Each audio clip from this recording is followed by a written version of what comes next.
Morning, everybody. I'll start off by showing you some of the changes that's happening around us right now. Car makers are going from gas to electrics. We're taking scooters to become e-scooters and e-bikes to get to our last mile destination. Even we have dog bots coming to our neighborhood nearby. That is a $1.2 trillion market by 2025. The centerpiece of everything is lithium power, but we have a problem. We're pushing technologies faster than what the lithium power can do. Let me show you why. Electric vehicles, 5 hours of charge, 5 hours of use. Tesla supercharge, 1 hour, 5 hours. But what about e-scooters and drones? They're actually not that great. 4 hours and you get 1 hour usage. The performance is not that great. So what's happening here? If we take a look at the comparison between electric vehicles and scooters, you'll see a major difference. The scooter batteries are not that high tech. They're not that advanced. So what can we do to improve that? So that's what we did. We kind of took a look at the problem and said, what can we advance? What can we utilize? And we discovered our solution. Two things. One is getting a charging algorithm that can learn the charging cycle of these lithium cells. Next, we want to advance the battery management system to control the charging and discharging. And we discovered that we can achieve a 13x improvement, which makes it that you don't have to wait 4 hours anymore. You can reduce that down to 18 minutes. So what's happening here is we can now not wait for e-scooters that have juicers running around. This can be on the go right away. We can also have delivery robots that's going to be active in our cities, delivering packages anywhere. So we want to be able to flash charge them and get them on the road to solve the last mile delivery problem. A bit about us. So we're OmniCharge. We've been working on power solutions for mobile professionals out there to develop basically an integrated solution that can power any device wherever they go. We work with many different institutions for members in different companies such as WeWork, Army, NASA. And what we're doing is providing the power inside their companies to be able to take anywhere with them. So that's who we are. We're OmniCharge. We make power accessible anytime, anywhere. Thank you very much.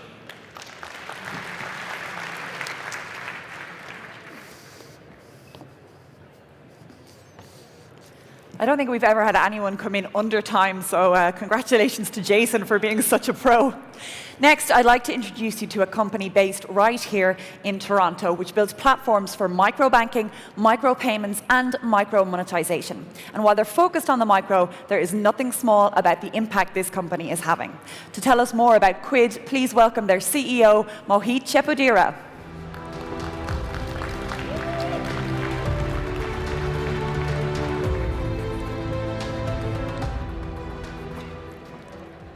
Hi, folks. I'm Mo from Quid. We are a Toronto-based production, so I'm extra excited to be here today. What if you could spend pennies on the internet? What if you could spend 10 cents for an article in the newspaper online instead of paying $12 a month for a subscription? What if you could spend 20 cents to watch a video or listen to a podcast? Or charge pennies for your API requests millions of times a day on your SaaS application? Historically, this kind of thing has not been possible, primarily because the unit economics for micropayments has not worked out. The typical credit card transaction processing fee is 30 cents. So what that means is if you even wanted to charge 50 cents, you're going to be spending about 31 cents in fees, which is kind of crazy. If you wanted to charge a penny, it's basically impossible unless you're in the business of losing 29 cents a transaction. So the internet over the years has come up with band-aids. One of them is ads, which makes your website look like this. Or you have complex bundling schemes like subscriptions. And the thing with subscriptions is the average millennial spends about $200 a month on subscriptions. So for them to subscribe to your thing, they're going to consider it really hard unsubscribing from someone else's thing. So if one wins, the other loses. It's a zero-sum game. At Quid, we're building one of the world's first micropayment processors, so we can actually process pennies on the internet without a base fee. We have out-of-the-box support for content creators, bloggers, podcasters, and we also have an extremely rich set of APIs that allow you to build all kinds of interesting applications.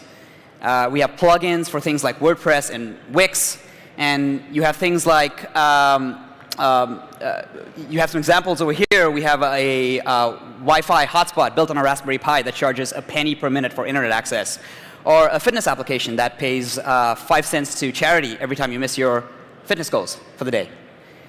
So Quid is here. Quid is here now. We are available to merchants in the US and Canada. We accept payments from anywhere in the world. So micropayments is here today.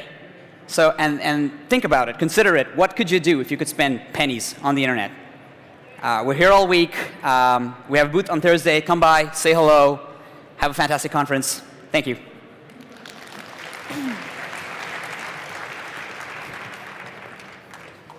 Thank you so much, Mohit, for that. Now, this next company focuses on changing how we shop.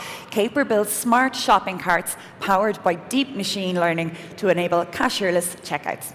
Let's hear more from their CEO and co-founder of Caper, Lyndon Gao.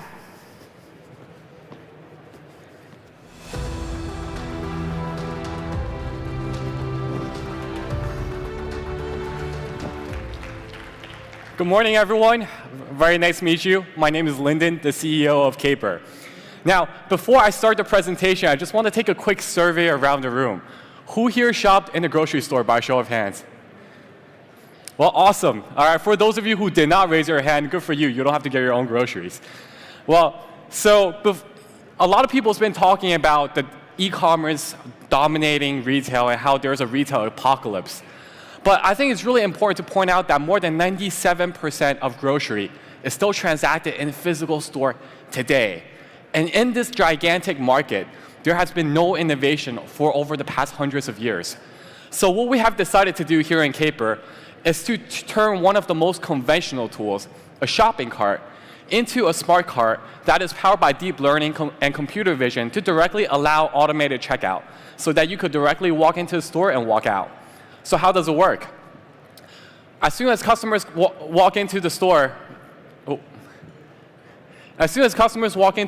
they could pick up a Caper cart. Sorry, guys. They could pick up a Caper cart, and while they're tossing the items inside the cart, our cart leverages computer vision and sensor fusion to directly detect and identify this item as you're putting it in there. So you could just directly toss items in there as you go. Our cart is also enabled by a weight sensor, so it could directly measure the weight of the produce that you're putting in. And once you're done, you could directly insert your credit card, pay for it, and then leave the store. The really cool thing about what we're building is that we have already launched in New York, and we're used by thousands of customers, and customers are loving it. We're also bringing this technology to Canada soon, too. So amongst a lot of our customers who used it, they don't just love the checkout experience. Checkout is really just the tip of the iceberg here to the entire shopping journey. And Caper interfaces with every single shopper during that shopping journey. So how do we do it? We could help customers find the items that they want inside the store. We could give recommendations based on what they have inside the basket. And we could also give them shop by recipe recommendations to discover new items. And with all of these features, we were able to increase average basket size by more than 10%. Now that is really powerful. So here in Caper, we're not just innovating checkout experience, we're innovating the entire retail shopping experience. And we're super excited to be at the forefront of defining the future of retail. Thank you.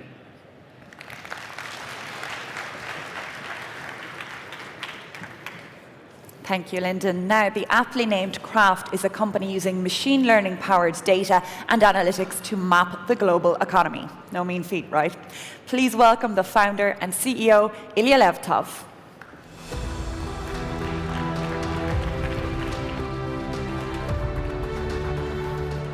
Hello, my name's Ilya Levtov. I'm co-founder and CEO of Kraft. It's wonderful to be here. We're building the source of truth on companies. I'd like to start with a question. Who's the source of truth on the web? Google. Thank you. Who's the source of truth on people? LinkedIn. Who's the source of truth on real estate? At least in the US, it's Zillow. And who's the source of truth on companies? Well, hasn't been built yet. Clicker's a bit slow. So what does source of truth on companies actually mean? We break it down into 3 dimensions. What data, on which companies, for which use cases? On the data dimension, there's financial data, operating metrics and KPIs, human capital, social and environmental impact. On the companies dimension, there are public companies, startups, and about 64 million other companies that are neither public nor startup. On the use cases that find this valuable, sales, supply chain, finance, investment research, talent and recruitment, and others. So when you look in our space, typically other companies are occupying a smaller cube or shape within the big cube. For example, what's a company that has a lot of credit data focused on the financial use case? Dun & Bradstreet.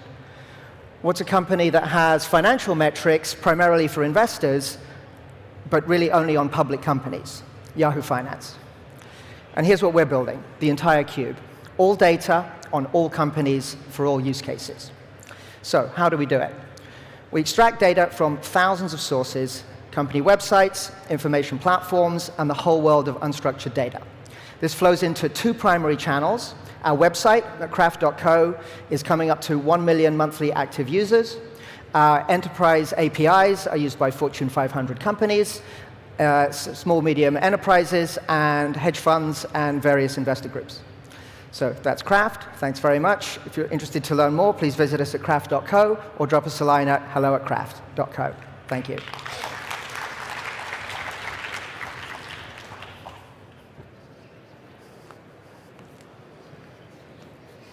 So baby tech and kid tech are hot, hot, hot right now, and this Colorado marketplace is getting in on the action.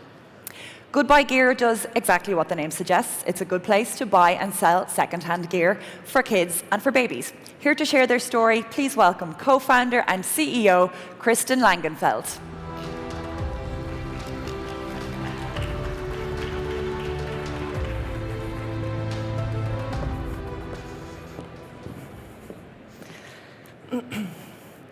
When you have a baby, you end up accumulating so much stuff. But it's stuff you really need, sometimes only for a matter of months or even weeks. And then what do? You're left with a household full of stuff that has to go somewhere because you need room for the next set of gear for your child. And you'd think parents would turn to sites like this, Facebook, Craigslist, Kijiji, but it's a terrible experience. You have to go back and forth on messages and emails with complete strangers, and then have an awkward negotiation about the price. And then you coordinate your schedules, and you drive across town, and you meet somebody in a parking lot. It's unsafe and a complete waste of time. After interviewing over 200 parents, we discovered our actual competition is this: your basement, your garage, or the local Goodwill. The thing is, this stuff is actually worth a lot of money. If you add it up, parents are spending, on average, $1,300 per child per year on gear that has another life in it. With 23 million families in the US in our target profile, that's over $15 billion in potential value sitting in basements every year. Not to mention $7 billion in return baby goods that retailers can't process, but we can. At Goodbye Gear, we've developed a new age marketplace that takes all the friction out of selling. Here's how it works. All gear is processed by our amazing workforce of wing moms. These wing moms are our secret to scaling. They are extremely efficient and industry experts, and they leverage the advanced technology that we've developed to streamline and standardize the posting process, including custom descriptions, quality checks, pricing, and other data such as dimensions for over 3,000 SKUs in our database. And we've proven that we can scale the unit economics. We've sold over 10,000 items in the last year in our first 2 markets, and we're expanding into Dallas and other markets later this year. Toronto's on the roadmap. Jessica and I are the co-founders, and we're moms, so we get it. And our mission is to change the market for secondhand gear and make it accessible for all. We see a future where we're no longer buying cheap plastic because we can buy well-made, quality gear from us, giving awesome gear another life, and another life, and another life, saving not only Mother Earth, but your money and your time. Thank you.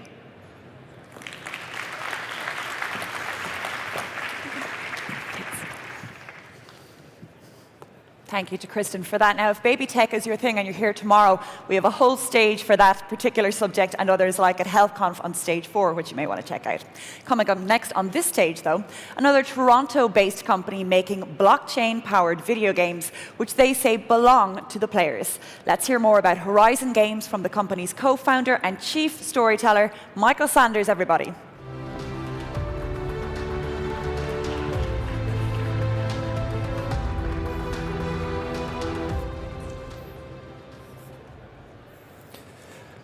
Imagine a world that belongs to all of us, an entire reality that everyone co-creates, a new dimension where everyone gets to play.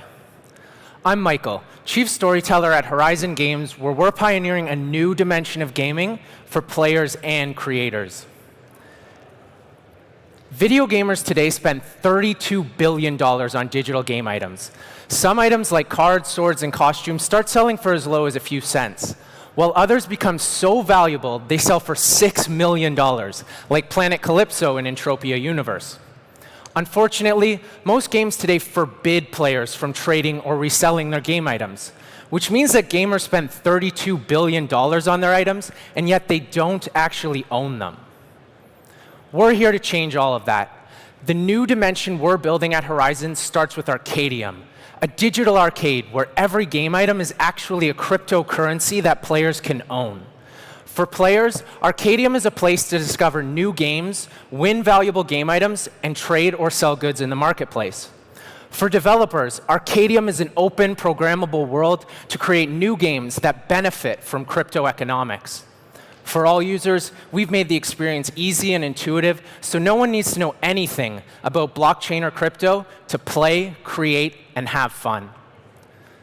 Today, we're announcing Skye Weaver, our first game of this new dimension. Skye Weaver is a free-to-play 1-versus-1 card game where the cards themselves are a form of cryptocurrency.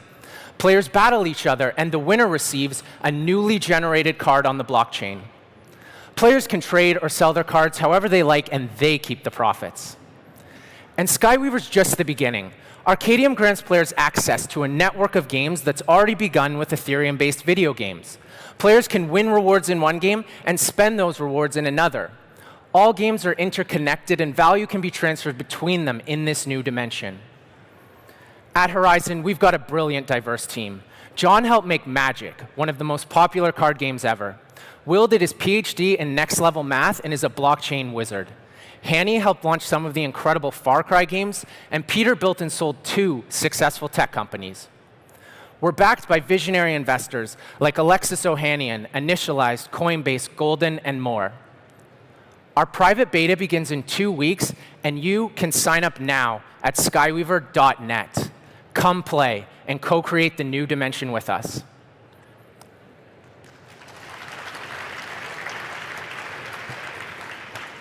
Thank you so much, Michael. Now, for those of you joining us standing down the back, if you would like a seat, there are plenty here on the far left and the far right for you. Now, with hundreds of new satellites launching every year, the amount of Earth observation data available to us is rather appropriately on the up. Our next company allows their customers to start analyzing that incredible data in mere seconds. Let's hear more from CEO and co-founder of Skywatch, James Sleafers.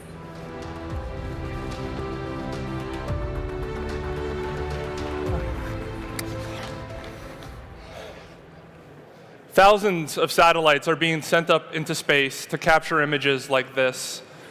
This is unlocking amazing capabilities, like being able to monitor the world's shipping ports, or being able to monitor the nefarious activities of governments, or supplying autonomous farming machines with the data they need to improve crop yields and lower the cost of food production.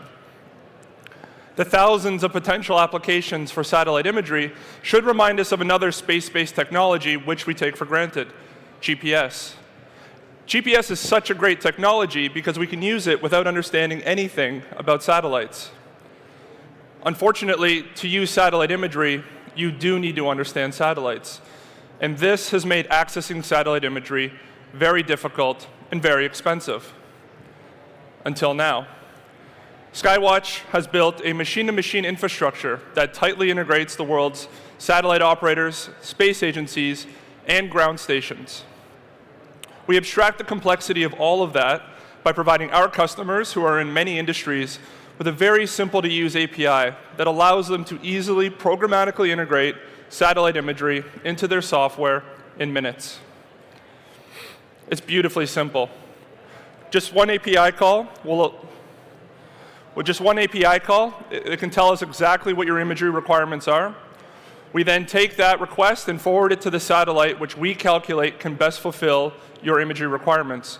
Your image is captured, processed, and then returned back to your API endpoint, where with one API call, you can retrieve it to be displayed or analyzed inside of your application. So from your application to a sensor in space and back with just 2 API calls. It's like magic. So let's say that you do want to monitor the world's shipping ports. Just ensure that in your API call, you include your date range, resolution requirements, and your coordinates, and we'll take care of the rest.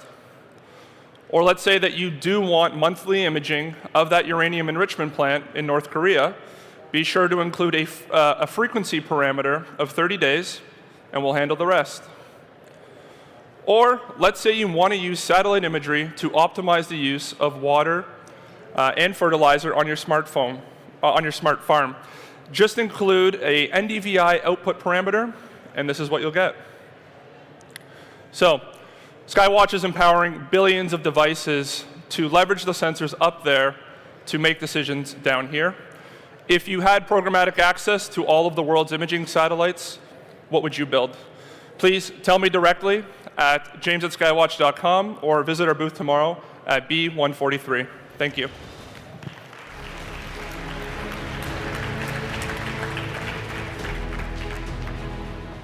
Now, this next company helps businesses to detect fraudulent documents, fostering B2C trust and enabling faster growth. Please put your hands together for the co-founder and CEO of Inscribe, Ronan Burke.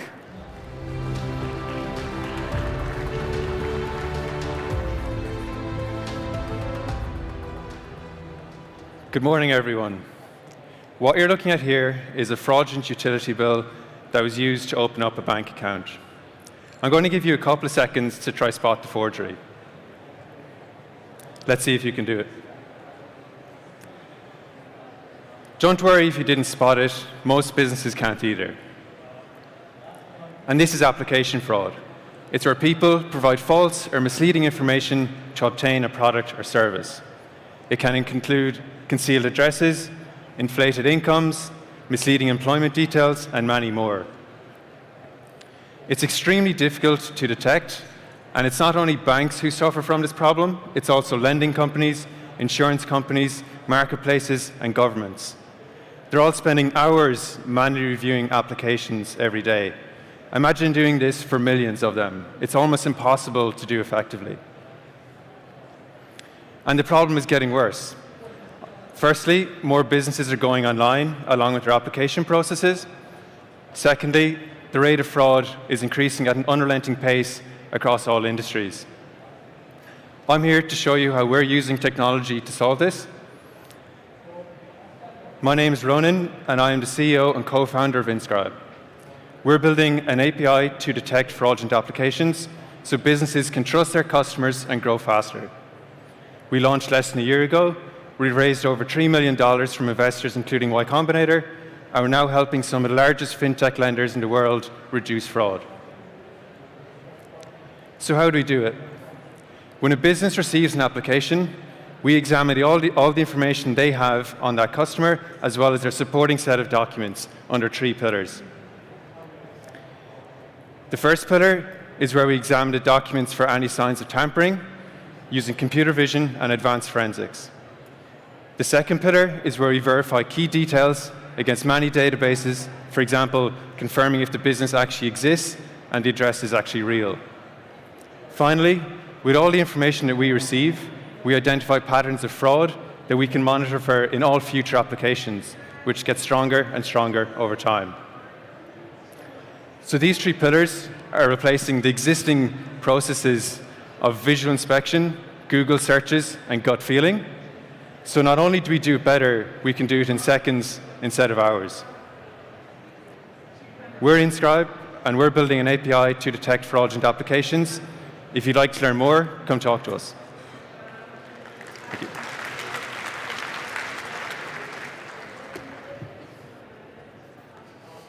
Thank you, Ronan. Now, our next founder and CEO produces and sells plant-based substitutes for dairy and eggs, which, given the current zeitgeist, is a pretty timely way to do food business. Please give a warm welcome to the stage to Spiro Foods' Phaedra Randolph.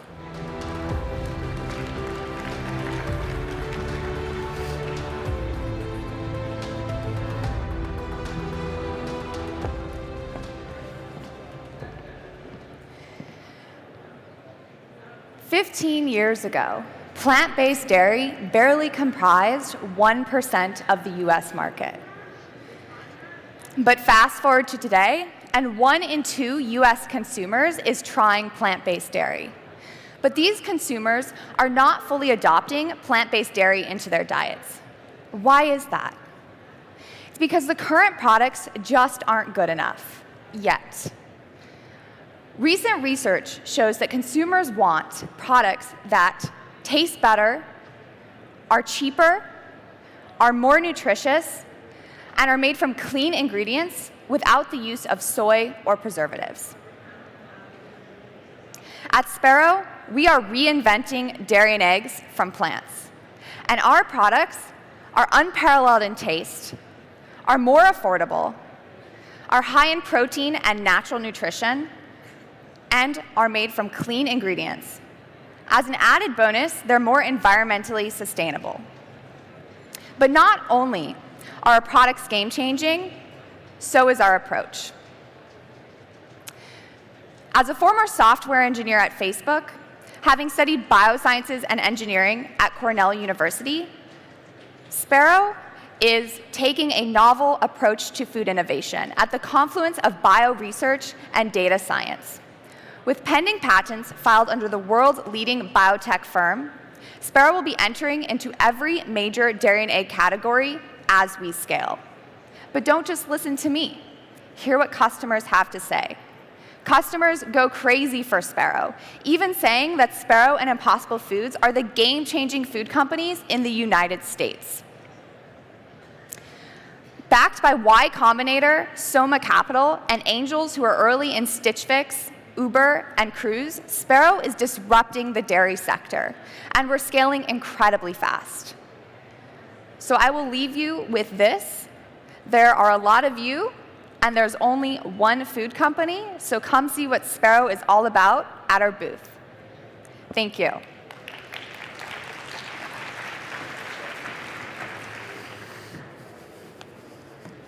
So I guess by now you see why we picked these companies. We're confident you are very much witnessing the stars of tomorrow among them. Our next company, which automates AI-powered conversations over text message, delivering real-time insights about your customers' experiences. What could be more valuable to your business? Let's get the founder and CEO of Chatter Research up here, Simon Foster, everybody.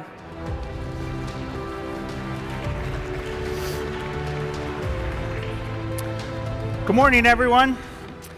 This past weekend, you visited the Gap or Home Depot or McDonald's, and you made a purchase, and they handed you this, and they said, please fill out our online survey. And I know that everyone here took it home, entered the 22-digit survey code, and completed the online survey, right? Maybe not. Nor does anyone else on this planet. And that's a problem because businesses invest a lot to better understand their consumers, to deliver the best possible customer experience. At Chatter, we said, well, what if we could engage those same consumers literally as they're walking out of the store on the communication platform they prefer, text message. And that's what we do today. We hear from 30,000 consumers every single day walking out of stores and restaurants to ask them about the experience they just had. What we deliver to the enterprise customers that we have is, first of all, they hear from a lot more customers. It's a better data set. Rich quantitative and qualitative detail about the experience you just had. We really want to understand the why and reduce the time it takes to get actionable insights from all of that data from a month to now, true real time. But there's one more bigger problem we solve, and that is a survey no matter how you deliver it, what you learn from it has everything to do with the questions you thought to ask. And we realized that's a very limited approach. And so we built an AI that currently listens for 850 topics specific to customer experience. So you as the consumer lead the conversation. You say anything you want about the experience you just had, good or bad, big or small, and our job is to listen and ask intelligent questions so that we can get at the best insight.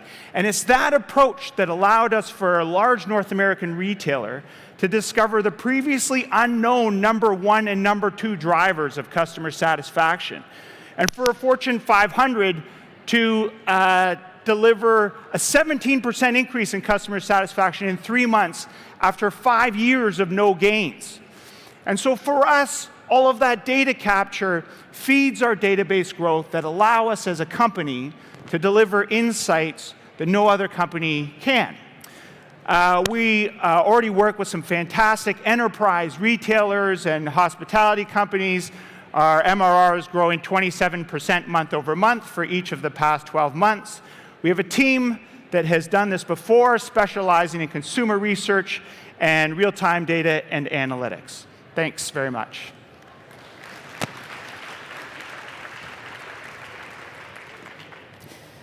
Thank you, Simon. Now, our next founder of this morning's session has created an invaluable support network for his customers. Glenn Moriarty has built an online therapy provider and an on-demand emotional health service as well. He's been waiting patiently backstage to tell you about his company, 7 Cups. So please, let's welcome to the stage Glenn Moriarty.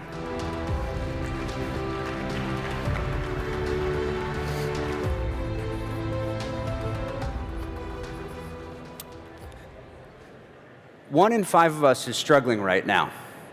All of us have loved ones that are suffering. Depression, anxiety, substance use, it's all going up. A person dies by suicide every 40 seconds. Carl Jung said, the symptom is the key. If you're a runner and your knee hurts, you listen to that pain. You rest, you stretch. Our societies right now are telling us that we have a lot of people in pain. We need to listen. I started 7 Cups. I'm a psychologist. I was studying behavior that's offline that hasn't yet moved online. Dating was offline, then it moved online. Learning was offline, then it moved online. I was talking to my wife, who's a therapist. She's listening to me, and I started to feel better, and it hit me. The need to talk to somebody and have somebody really listen to you is the behavior that's offline that hasn't yet moved online. So we started 7 Cups, a free emotional support service where anybody, anywhere in the world, can chat with a trained active listener. I was the first listener. My wife was the second. We now have 340,000 listeners in 189 countries, providing support in 140 languages.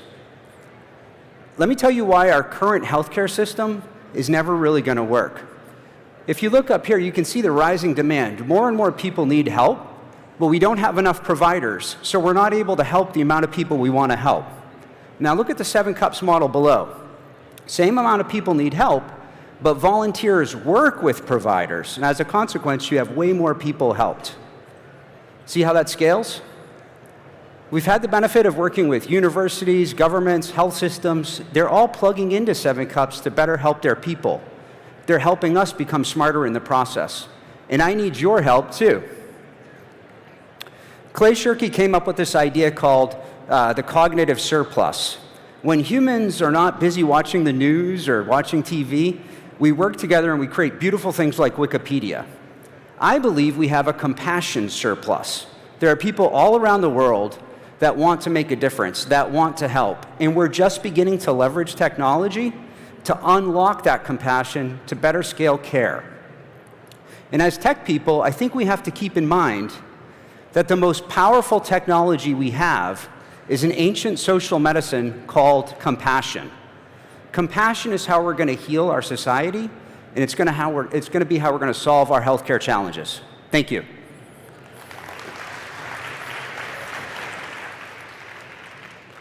Thank you, Glenn, for that. Next, we'll welcome the two co-founders of Bloom to the stage, the first direct-to-consumer brand focused on puberty, covering everything from trustworthy education to safe and effective self-care products. So please put your hands together for the sisters behind us, Bunny and Taryn Gatora.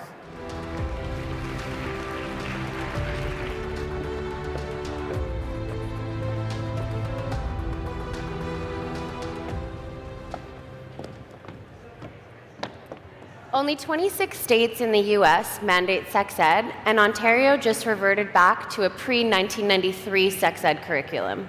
60% of our audience of girls and women told us that they felt their self-esteem plummet as they went through puberty.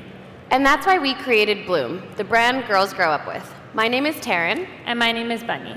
Bloom is setting a new precedent for sex ed and self-care products as girls go through puberty and beyond.